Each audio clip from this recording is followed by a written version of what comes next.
بہت شکر گزار ہیں کہ ہر وقت ہر مشکل وقت میں وہ پاکستان پیپلز پارٹی کے ساتھ کھڑے رہے ہیں، اور پاکستان پیپلز پارٹی بھی جیکوباد کے عوام کے ساتھ ہر مشکل میں اور ہر خوشی میں ہم ساتھ ہی رہے ہیں۔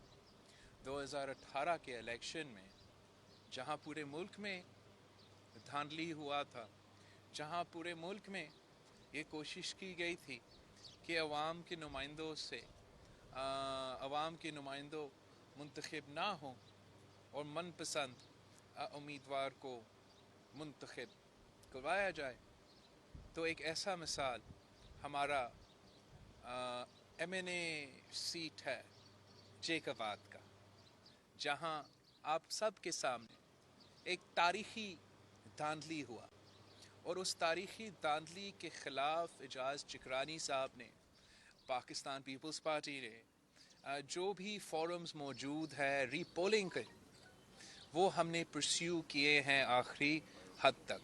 اور اعجاز آپ کو زیادہ ڈیٹیل میں بتا سکے گا، لیکن جہاں تک مجھے پتا ہے کہ پچھلے 2 موقع پہ جہاں حکم آیا ہے کہ وہ ری کاؤنٹنگ ہو، افسوس کے ساتھ کہ وہ جو آفیسرز ہیں، جو لوگ ہیں جنہوں نے ری کاؤنٹنگ کرنا ہے، وہ انکار کرتے ہیں، وہ ووٹس کا ری کاؤنٹنگ نہیں کرتے، وہ کہتے ہیں ہم صرف اپنا فارم 45 کا ری کاؤنٹنگ کریں گے۔ تو ہم سمجھتے ہیں کہ وہ جو دھاندلی 2018 میں اس ضلع میں شروع ہوا تھا وہ آج تک جاری ہے، اور جو کورٹس میں ہمارا جد و جہد چل رہا ہے، یا جو الیکٹورل فورمز میں ہمارا جد و جہد چل رہا ہے، اس میں بھی انصاف ہونا چاہیے۔ عدالتوں کے حکم کے مطابق آفیسرز کو اپنے آپ کو کنڈکٹ کرنا چاہیے، اور میں امید کرتا ہوں کہ اعجاز چکرانی صاحب جیکوباد کے عوام کے حق کے لیے آخری حد تک جد و جہد کرتا رہے گا۔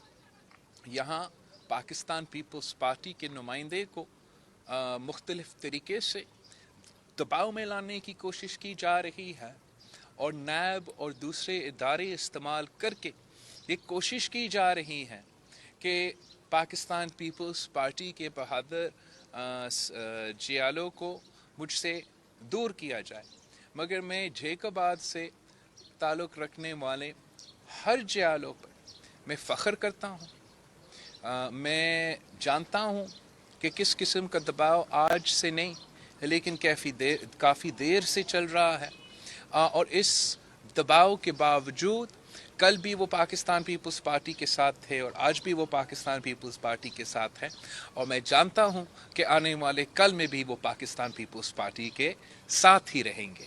کام ہونے کے بجائے پاکستان پیپلز پارٹی کے تعداد میں اضافہ ہوتا جا رہا ہے، اور ہم ویلکم کرتے ہیں سارے آنریبل صاحبان کو جو مختلف پارٹیز چھوڑ کے پاکستان پیپلز پارٹی میں شامل ہوتے جا رہے ہیں، اور ہم مطالبہ کرتے ہیں الیکشن کمیشن آف پاکستان سے کہ ٹاسکا بائی الیکشنز کے بعد جو رویہ اور جو فارمولا سامنے آیا ہے، اور جس طریقے سے دھاندلی کو ہونے نہیں دیا ہے، یہ صرف پنجاب کے بائی الیکشنز میں اور پنجاب کی سیٹوں میں نہیں ہونا چاہیے، اور جہاں جہاں دھاندلی ہوا ہے وہیں الیکشن کمیشن کو ایک آزادانہ اور خود مختار رول ادا کرنا چاہیے۔ اگر یہاں جیکوباد کی نیشنل اسمبلی سیٹ میں ہمارا الیکشن کمیشن کو وہ آزادی ملے تو میں 100% یقین رکھتا ہوں کہ اگلے دن جو ہے اعجاز چکرانی صاحب یہاں کا منتخب نمائندہ ڈکلیئر کیا جائے گا۔ آپ نے دیکھا کہ جس طریقے سے اس حکومت نے یہاں کے عوام کو لاوارث چھوڑا ہے، پی ٹی آئی کی حکومت نے جیکوباد میں تو ایک اینٹ نہیں لگایا، لیکن پورا پاکستان کے عوام کو ایک تاریخی معاشی بحران کا سامنا کرنا پڑ رہا ہے، اور اس معاشی بحران کا وجہ عمران خان ہے، عمران خان کی حکومت ہے، جس نے خود بخود پاکستان میں IMF ڈیل میں انٹر ہونے سے پہلے ہمیں ایک مہنگائی کی سونامی میں ڈبا دیا، اور وہ مہنگائی کی سونامی بڑھتا جا رہا ہے. P T I M F کا جو ڈیل کیا گیا ہے اس کے نتیجے میں آج پاکستان کے عوام نہ صرف تاریخی مہنگائی کا سامنا کر رہے ہیں، تاریخی بے روزگاری کا سامنا کر رہا ہے، اور جس شرح پہ جس ریٹ پہ ہمارا معیشت آج چل رہا ہے، ماضی میں کسی بھی وقت میں پاکستان کی اکنامک گروتھ ریٹ اتنا کم نہیں رہا ہے. اور ہم سمجھتے ہیں کہ 3 سال میں یہ حکومت نے 2 وزیر خزانہ چینج کیا ہے، لیکن پالیسی وہی رہا ہے. پالیسی کیا رہا ہے کہ امیروں کو ریلیف پہنچانا ہے اور غریبوں کو تکلیف پہنچانا ہے.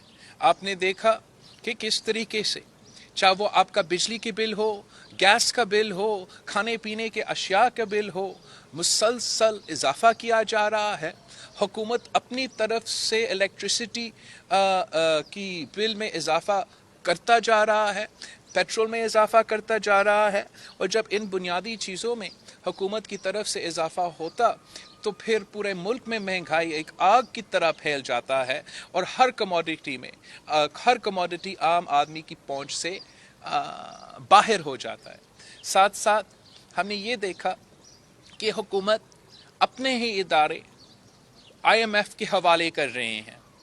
جو اسٹیٹ بینک کے لیے ایک غیر قانونی آرڈیننس نکالا گیا ہے، جو ہمارا اسٹیٹ بینک کی خود مختاری چھینتا ہے، جو آپ کا اسٹیٹ بینک کو پاکستان کی آئین اور پاکستان کی قانون کا آنسبل پھر نہیں ہوگا اس آرڈیننس کے بعد.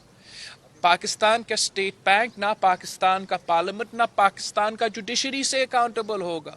وہ صرف اور صرف آئی ایم ایف کے کہنے پہ چلے گا. اور اگر پاکستان کا اپنا ہی اسٹیٹ بینک صرف آئی ایم ایف کے کہنے پہ چلے گا تو یہ پاکستان کی معاشی خود مختاری پہ ایک تاریخی حملہ ہوگا. اور یہی وجہ ہے کہ پاکستان پیپلز پارٹی اس آرڈیننس کو چیلنج کرنا چاہتا ہے. ہم نہ صرف پارلیمان میں چیلنج کرنا چاہتے ہیں، مگر ہم سمجھتے ہیں کہ یہ اتنا ایلیگل ہے، یہ اتنا غلط ہے کہ ہمیں عدالت میں بھی چیلنج کرنا چاہیے.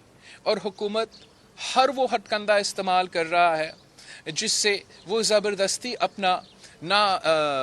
اپنا جو معاشی پالیسیز ہے وہ زبردستی مسلط کرے. ایک یہ آرڈیننس اسٹیٹ بینک کا ہوا ہے، سنا ہے پھر وہ باقی معاشی فیصلے بھی آرڈیننس کے تھرو کروانا چاہتے ہیں. اور یہ نہ صرف آپ کا معاشی خود مختاری پہ حملہ ہوگا، یہ پارلیمان پہ ایک حملہ ہوگا. اس لیے اس ملک کے معاشی فیصلے صرف اور صرف آپ کے پارلیمان کے تھرو ہونا چاہیے. نیشنل اسمبلی کے پاس پاور ہے کہ وہ منی بل پاس کرے یا نہ کرے. اور اگر یہ چور دروازوں سے آرڈیننس سے منی بلز بھی پاس کرنے شروع کر دیں گے تو پھر آپ کی معیشت کی کوئی کنسسٹنسی نہیں ہوگا، کوئی طریقہ نہیں ہوگا کہ پاکستان کے عوام خود اپنا معیشت چلے. وہ ہم پی ٹی آئی کے نامزد P T I M F کے امیدواروں کے رحم و کرو پہ ہوں گے، اور ہم یہ نہیں ہونے دیں گے. پاکستان پیپلز پارٹی نے پہلے دن سے یہ P T I M F کی ڈیل کی مخالفت کی ہے. آپ سب میرے گواہ ہو کہ میں جگہ جگہ جا کے جب سے پہلے بجٹ سے ہی انٹروڈیوس کیا ہے میں اس کا مخالفت کرتا آ رہا ہوں اور آج بھی کروں گا. ہم ان کو اتنا فری ہینڈ نہیں دیں گے کہ وہ جو بھی جی چاہے معاشی سطح پہ وہ کر لے اور کوئی ان کے خلاف بولنے کو تیار نہ ہو. ہم سمجھتے ہیں کہ چاہے وہ ملک کا مزدور ہو، چاہے وہ ملک کا کسان ہو، سفید پوش طبقہ ہو، ہمارا تاجر برادری ہو، سب سراپا احتجاج ہے، سب تکلیف میں ہے، کوئی ان کے پوچھنے والا نہیں ہے. اور اس وقت جو صورتحال ہے وہ عام صورتحال نہیں ہے. ایک طرف ہمارا معاشی بحران ہے تو دوسری طرف ہمارا عالمی وبا ہے. اور اس وقت جو تیسری لہر ہمارے سامنے ابھر کے آ رہی ہے، اس تیسری لہر کے مقابلہ کرنے کے لیے پاکستان بالکل ہی تیار نہیں ہے. اور اگر ہم تیار نہیں ہیں تو وہ صرف اس لیے کہ ہماری وفاقی حکومت ایک ڈھائی کے ساتھ پتہ نہیں کیوں اس پالیسی پہ ہے کہ وہ خود آپ کے لیے، پاکستان کی عام پبلک کے لیے ویکسین یا وہ دوائیں جو آخری جو صرف یہ ایک ہی علاج ہے اس بیماری کے لیے، وہ دوائیں ہر پاکستانی کے لیے خریدنے کو تیار نہیں ہیں. اور ہم وہ واحد ملک ہے جو اس ریجن میں ہے جو کووڈ کے مقابلے کرتے ہوئے ویکسین کی صورتحال میں، چاہے وہ بنگلہ دیش ہو، چاہے وہ بھارت ہو، چاہے وہ سری لنکا ہو، چاہے وہ افغانستان ہو، ہم ہر ممالک سے ویکسین ڈسپرسل میں پیچھے ہیں. ہم ان سارے ممالک میں سے نہ صرف کووڈ میں پیچھے ہیں، نہ صرف ویکسینیشنز میں پیچھے ہیں، مگر میں آپ کو بتاؤں کہ افغانستان ایک جنگ زدہ ممالک ہے، اور اس جنگ زدہ ممالک کا جو اکنامک گروتھ ریٹ ہے وہ آج پاکستان سے آگے ہیں. وہ جنگ زدہ افغانستان کا جو مہنگائی کا شرح ہے، انفلیشن ریٹ ہے، وہ پاکستان کے پیچھے ہیں. میں سمجھتا ہوں کہ یہ شرمناک ایک حقیقت ہے، اور کوئی ضرورت نہیں ہے، کوئی وجہ نہیں ہے کہ پاکستان کا معاشی شرح بنگلہ دیش اور افغانستان سے پیچھے ہو. وجہ اگر ہے تو صرف یہ ہے کہ ایک کٹ پتلی زبردستی ہم پہ مسلط کیا گیا ہے، جس کا نہ سیاست کا پتہ ہے، نہ معیشت کا پتہ ہے، نہ ہمارا تاریخ کا پتہ ہے، اور پاکستان کی ریاست کو چلا نہیں سکتا ہے. اب سب کا بہت بہت شکریہ. اظہر گل سرکی صاحب،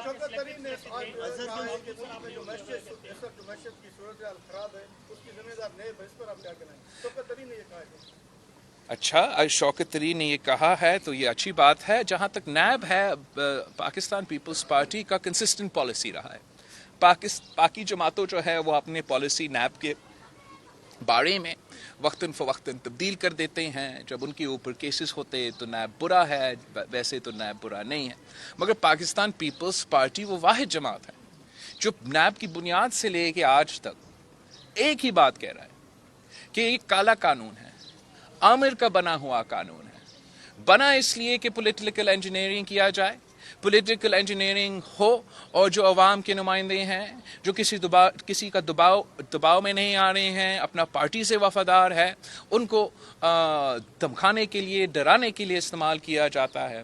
آپ کے آنکھوں کے سامنے جب پاکستان پیپلز پارٹی نے 2002 کا الیکشن جیتا تو پیٹریوٹس گروپس، پیراسائٹ گروپ جو ہے وہ نیب کی ادارہ نے بنایا تھا، اور وہی رول وہ آج اپنا رہے ہیں. صدر زرداری نے سب سے پہلے کہا تھا کہ پاکستان کی معیشت اور نیب ساتھ ساتھ نہیں چل سکتا ہے، اور 3 سال بعد اب ہر آدمی یہ مانتا ہے کہ نیب اور معیشت ساتھ ساتھ نہیں چل سکتا. مکسی صاحب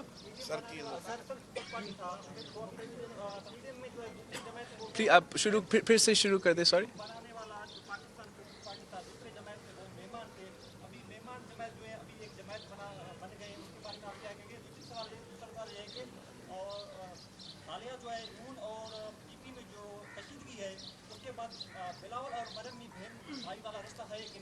نہیں، وہ تو انشاءاللہ تعالی پاکستان پیپلز پارٹی کا سی کچھ دنوں بعد ملے گا، اس پہ تفصیلی تبصرہ ہوگا.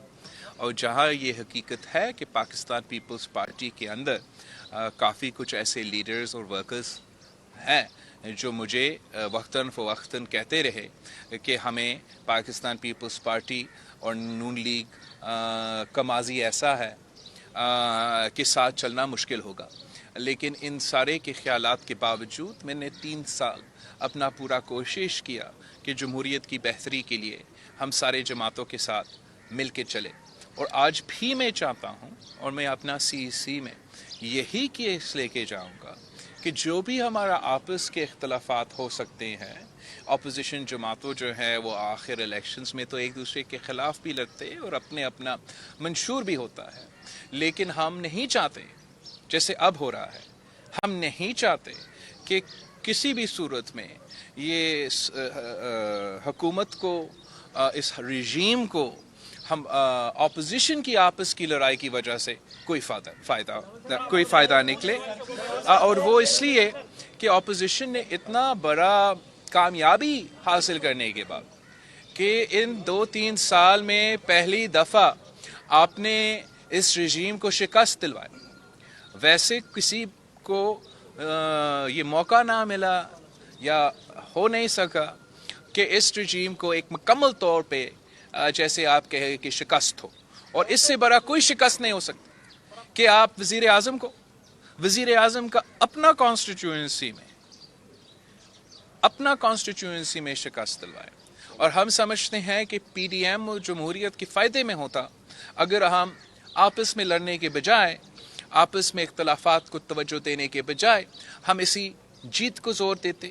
پارلیمان کے اندر کی لڑائی کا جو ہمارا کامیابی ہے اس کو آگے لے کے چلتے, حکومت کو ٹف ٹائم دیتے, حکومت اور اس رجیم کو ٹف ٹائم دیتے, تاکہ ہم پاکستان کے عوام جو ان کی وجہ سے مہنگائی میں, غربت میں اس وقت پس رہے ہیں, ان کو نظر تو آئے کہ پاکستان کا سارا اپوزیشن آپس کے اختلافات کے باوجود اس بات پہ ایک پیج پہ ہے کہ عمران خان کو جانا پڑے گا, اس قسم کے رژیم کو جانا پڑے گا, اور ایک عوامی حکومت منتخب ہونا پڑے گا جو عوام کے مسائل حل کر سکے.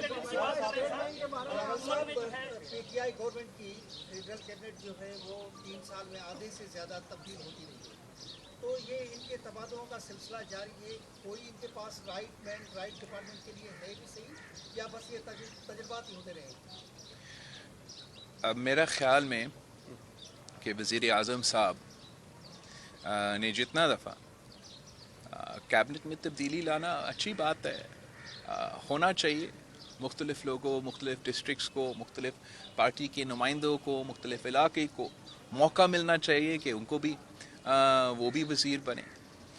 لیکن جس طریقے سے خان صاحب جس جلدی کے ساتھ ایک وہ اپنا وزیر تبدیل کر دیتے ہیں, چاہے وہ انفارمیشن وزیر ہو یا وزیر خزانہ ہو, یا جس طریقے سے اور جس جلدی سے آئی جی پنجاب چینج ہو جاتا ہے, پنجاب کی بیوروکریسی چینج کیا جاتا ہے, یہ گڈ گورننس کا راپ جو ہمیں سناتے تھے, یہ گڈ گورننس نہیں کہا جاتا ہے. اور میں سمجھتا ہوں کہ یہ عمران خان کی قیادت میں جو کوٹھائی ہے اس کا ایک نشانی ہے کہ وہ کسی چیز کا ذمہ داری لینے کو تیار نہیں ہے, اور جب بھی کوئی مسئلہ کھڑا ہو جاتا ہے وہ کسی اور کو قربانی کا بکرا بنانے کو تیار ہوتا ہے. جو سب سے لیٹسٹ ایگزامپل اس کا ہے یہ ندیم بابر صاحب جو اسپیشل اسسٹنٹ تھا, اس کو قربانی کا بکرا بنانے کا جو سلسلہ جاری ہے, اس پہ میں نے پہلے بھی مزاحمت کیا, آج بھی مزاحمت کرتا ہوں. میں سمجھتا ہوں کہ یہ جو ڈاکہ ڈالا گیا ہے ہر پاکستانی کی جیب پہ, جو پاکستان کی تاریخ میں سب سے زیادہ بڑا پیٹرول سکینڈل تھا, جب پوری دنیا میں بحران تھا, اب پوری دنیا میں اتنا کم ریٹ میں مل رہا تھا, مگر پاکستان وہ واحد ممالک تھا جہاں بحران پیدا تھا. اور یہ اس کا قصوروار تو عمران خان خود ہے, عمران خان کا پورا کیبنٹ خود ہے, مگر اپنا فیس سیونگ کے لیے وہ ندیم بابر صاحب کو قربانی کا بکرا بنا کے یہ سمجھ رہا ہے کہ اس اسکینڈل سے وہ اور اپنے کیبنہ بچ سکتے ہیں. مگر پاکستان پیپلز پارٹی ایسے نہیں ہونے دیں گے, اور ہم ہر فورم پہ اس کرپٹ ترین حکومت کو جس نے اتنا بڑا ڈاکہ ڈالا ہے ہر پاکستانی کا جیب پہ, ان کو ہم ایسے نہیں چھوڑیں گے. اس کا پیچھا کریں گے, ہر فورم کے پیچھے کریں گے, اور ایک ایسا قربانی کو بکرا قبول نہیں کریں گے. برول جیت کا کون سا نئی تحقیقات ہے؟ یہ وہی تحقیقات ہے جو آپ لوگ 30 سال سے سنتے آ رہے ہیں. Swiss case. آخر کتنے دفعہ یہ لوگ ایک کیس ہارنا چاہتے ہیں؟ ایک جورسپروڈنس میں ایک کانسیپٹ ہے کہ ڈبل جیپٹی. تو ڈبل جیپٹی کا مطلب یہ ہے کہ آپ کے خلاف ایک کیس ایک ہی دفعہ ٹرائل ہو سکتا ہے. انہوں نے یہ کیس جو ہے اب 3 دفعہ ہمارے خلاف ٹرائل کیا ہے, اور تیسری دفعہ وہ ہارے ہیں, اور صدر زرداری صاحب باعزت بری ہوا ہے. پاکستان کی عدالت میں باعزت بری ہوا.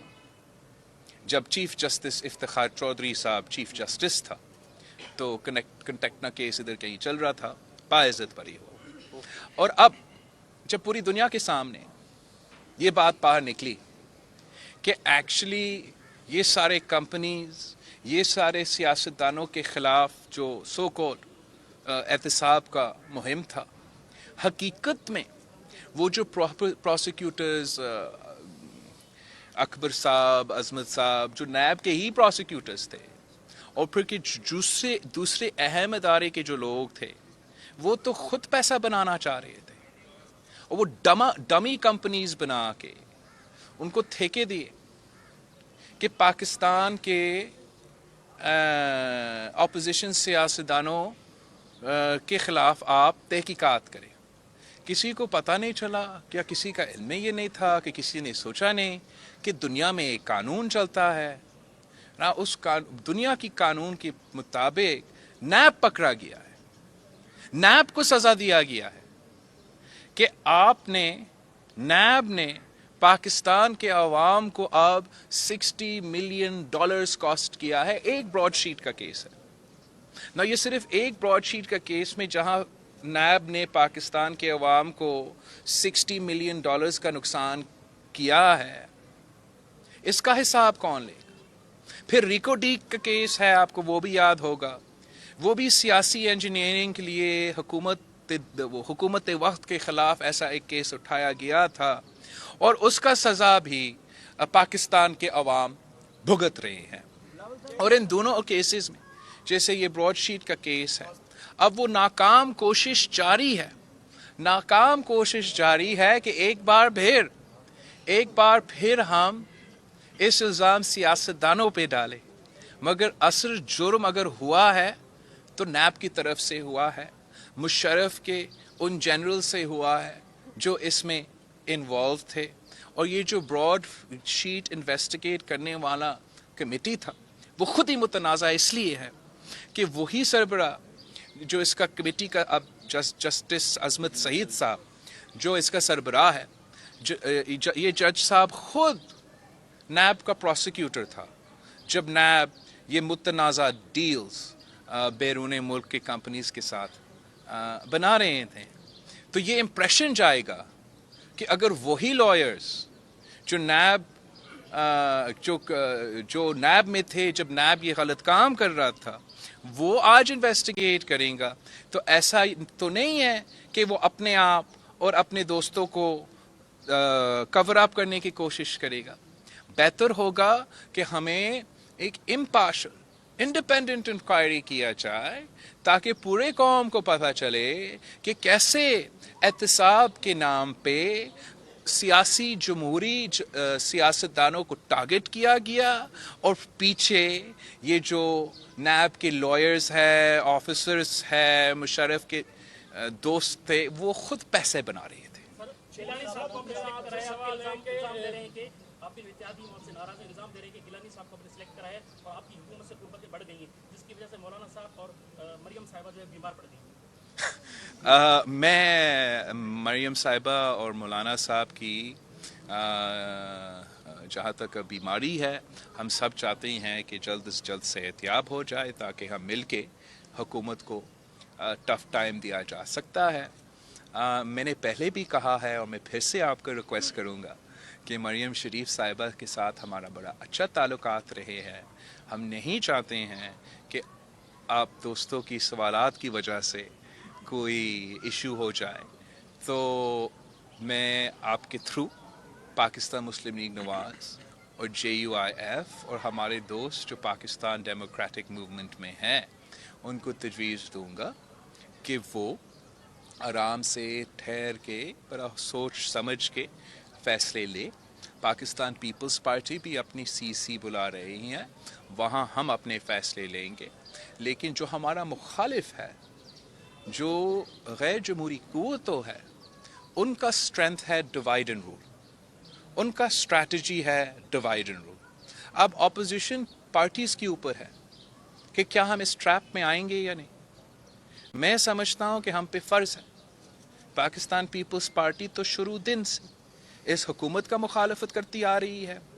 میں بہت خوش ہوں کہ 20 سپٹمبر سے لے کے آج تک PDM اپنا جدوجہد بھی کر رہی ہے, اور ہم اس پلیٹ فارم سے بھی مل کے ان کا مقابلہ کر رہے ہیں. اور اس پلیٹ فارم سے ہم نے ان کو, چاہے وہ بائی الیکشنز جس میں کچھ لوگ نہیں چاہتے تھے کہ ہم حصہ لیں, ہم نے حصہ لے کے حکومت کو شکست دلوائی. پھر وہی سینٹ الیکشنز جو کچھ لوگ چاہتے تھے کہ ہم حصہ نہ لیں, ہم نے حصہ لے کے شکست دلوائی. پھر اب ہم سمجھتے ہیں کہ ہمیں اسی طریقے سے اگر ہم مل کے برابری کے ساتھ عزت کے ساتھ سب مل کے چلتے ہیں تو ہم حکومت کو ہٹا سکتے ہیں. اگر ہم آپس میں لڑتے رہیں گے اور ہمارا نیرو گولز ہوں گے تو فائدہ اس کا حکومت کو ہوگا. لیکن ہر صورتحال میں میں اپنا کنسسٹنٹ اپوزیشن سیاست پہ قائم ہوں, آج بھی قائم ہوں, کل بھی قائم ہوں. سوال کریں, آخری سوال ہے یہ. شاہد علی صاحب, نون لیگ نے پیپلز پارٹی کی پالیسیز کی مخالفت کا اعلان کیا, کیا کہیں گے؟ کون سا پالیسیز, کون سا اعلان؟ میں نے ایسے کوئی بیان کو نہیں دیکھا تو نہ میں اس پہ کامنٹ کرنے کو تیار ہوں.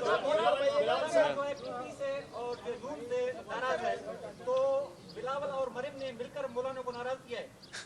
میں نہیں سمجھتا ہوں کہ مولانا صاحب ہم سے ناراض ہو سکتا ہے. ہم نے سب مل کے پی ڈی ایم بنائے ہیں. مولانا صاحب پاکستان ڈیموکریٹک موومنٹ کا صدر ہے اور ہم امید رکھتے ہیں وہ کسی ایک سائیڈ نہیں لے گا, وہ ایک بائی پارٹیزن اور امپارشل طریقے سے آگے چلے گا. لیکن اتحادیوں کے درمیان کبھی کبھار ڈفرینٹ پوائنٹ آف ویوز ہوتے ہیں, کام کیا یا فیلنگز اپسیٹ ہو جاتے ہیں, مگر آپ کو لارجر ایم کو سامنے رکھنا پڑتا ہے. اور اگر پاکستان پیپلز پارٹی یہ برداشت کر سکتا ہے کہ ہمارا اتحادیوں میں سے لڑکانہ میں گھس کے اسٹیبلشمنٹ کے ساتھ مل کے بائی الیکشن میں پیپلز پارٹی کے ساتھ مخالفت کر سکتے ہیں, مگر اس کے باوجود پیپلز پارٹی پھر بھی آزادی مارچ کے ساتھ دیتا ہے, پیپلز پارٹی پھر بھی جے یو آئی کو پی ڈی ایم کا سربراہ مانتا ہے, تو میں نہیں سمجھتا ہوں کہ اب بھی کوئی کوشش کامیاب ہوگا اپوزیشن ڈیوائڈ کرنے کے لیے. ہمیں چھوٹے چھوٹے جو اختلافات ہے, جو ڈفرینٹ پوائنٹس آف ویو ہے, ان کو آپس میں ایڈریس کرنا چاہیے اور آپ کے سامنے, عوام کے سامنے اس نالائق نااہل کٹپٹلی حکومت کا مقابلہ کرنا چاہیے. اور جتنا دیر ہم آپس میں لڑیں گے اتنا فائدہ حکومت وقت کو ہوگا. میں پاکستان پیپلز پارٹی کے کارکن کو, جیالوں کو, عہدیداروں کو زور دیتا ہوں, ایمفیسس دیتا ہوں کہ آج کا آپ کا مخالف یہ حکومت ہے, یہ کٹپٹلی حکومت ہے, اور آپ نے مل کے ایک آواز ہو کے ان کا اپوزیشن کرنا ہے. بیکاز ان کی وجہ سے عام آدمی پریشان ہے. حکومت کی وقت کی وجہ سے عام آدمی کا جو معاشی صورتحال ہے اس وقت, ایک قسم کا معاشی قتل کیا جا رہا ہے, اور اپوزیشن کو اس معاشی قتل کے خلاف آواز بننا چاہیے, ایک دوسرے کے خلاف نہیں. آپ سب کا بہت بہت شکریہ. ہم نے آگے بھی جانا ہے. گرانٹ کیا, اجاز جکرانی صاحب کو مجھے آپ کا پریس کلب لے کے جانا چاہیے نا. ایسا نہیں ہونا چاہیے کہ آپ کے گھر پہ, اپنا گھر پہ وہ دعوت ہے. ہم ایسے کرتے ہیں. ایک سوال میں ضرور کروں گا, وہ یہ کہ سندھ میں صحافیوں کا قتل عام جاری ہے, خاص طور پر جیکب آباد میں 4 ماہ پہلے صحافی قتل ہوا ہے, اب تک اس کے ملزمان گرفتار نہیں ہوئے ہیں. اب سے کچھ دن پہلے سکھر میں صحافی قتل ہوا ہے. جہاں تک جیکب آباد کا کیس ہے, وہ اس کا انفارمیشن میرے پاس نہیں ہے. ریسنٹلی ایک کیس سکھر میں ہوا, وہ سکھر کا کیس میں بارے میں مجھے آنے سے پہلے ہی بریفنگ ملا کہ اس کیس میں شاید سارے کے سارے جو انوالو تھے پکڑے گئے ہیں. جہاں تک جیکب آباد کا کیس ہے, یہ میں اجاز سے پروڈیوس کروں گا کہ وہاں بھی میں انفارمیشن منسٹر کو کہتا ہوں.